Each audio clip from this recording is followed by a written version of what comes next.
Eric from Phone Scoop here. Today we're going to take a quick look at AT&T's two newest 3G phones, the A717, a slim clamshell, and the A727, a slim candybar, both from Samsung. Both these phones feature Singular's fast 3G service, HSDPA, as well as video sharing, a way to send video from one 3G handset to another. The A717 is very similar to the M610, which we reviewed earlier this year for Sprint. They both have the same ultra-thin clamshell form factor, with about the same keyboard, QVGA display, rotating 2-megapixel camera, and small external Oled display. But the A717 also bears a strong resemblance to the Samsung Sync, which we reviewed for Singular last year. In fact, as you can see, the two are similarly sized, and even not that different in thickness. They both run on AT&T's 3G network, have about the same keypad, QVGA display, and menu system. The main difference is that the Sync has an external color display and music controls, while the A717 can use its camera to share video over AT&T's 3G network with another 3G subscriber. It's difficult to talk about the A717 without comparing it to Sprint's M610, so we're just going to tackle that head on. From the front, you might be able to tell that the OLED display here is smaller than it was on the M610, but it's never been a problem. We've always been able to see the time. It still has the same rotating camera, and the bottom is more squared off, which seems to give it more of an appearance of a traditional flip phone than it used to have. It also adds what Motorola calls the chin, this little piece that juts out here, which makes it a little bit more like a classic cell phone than the original. The volume key on the left is still well integrated into the form, as you can see. And on the right, in addition to the charging slot, we now have an external micro SD slot. It's no longer under the battery. When we open it up, the screen is the same.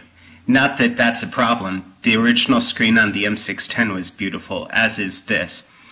However, the keyboard has added ridges between the lines of keys, which help you feel out the numbers on the keypad a little bit better, as well as the divisions between the soft keys, send and end keys, etc.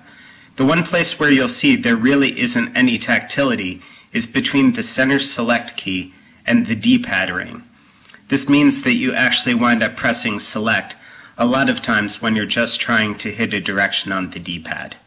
Because of the divisions between the numbers on the keypad, we like texting on this better than we like texting on the Sync or the M610. Otherwise, the software is the same as what we saw on the Sync, so there's no point in going through that twice. A727 is similar to the Trace found on T-Mobile. It has the same skinny candybar form factor with the small hump in the back for the 1.3 megapixel camera.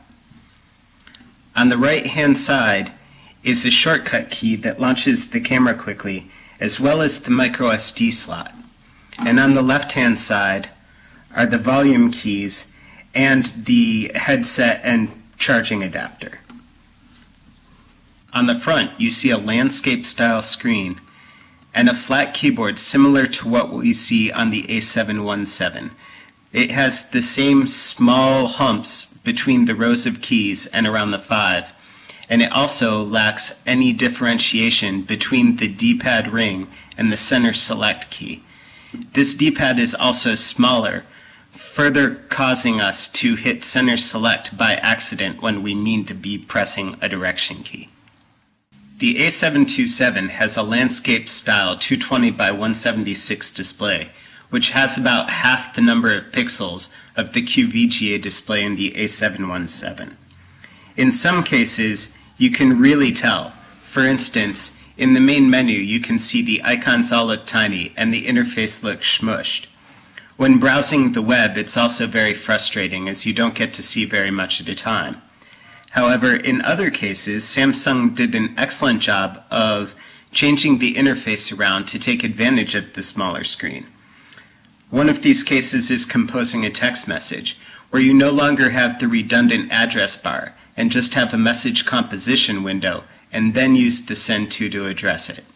This actually helps eliminate some of the confusion found in their QVGA interface. This interface also works well in the cellular video application. As we said, initially browsing is frustrating because of the small screen, which you'll be able to see here in just a moment. However, once you get through the browsing and start playing back a video, the small screen doesn't affect your experience at all.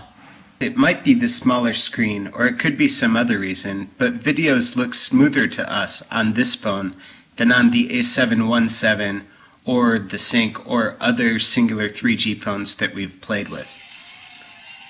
There's also a full screen mode so that you can get the video to about the same size as it would be when you play it back on the QVGA display. On QVGA displays, there's no full screen mode that does a real 320 by 240. It usually sticks to something right about this size. AT&T will no doubt launch additional video share phones in the near future, but both of these are solid choices if you're interested in that feature. In the meantime, let's just reflect on how amazing it is that 3G phones have gotten so thin so quickly.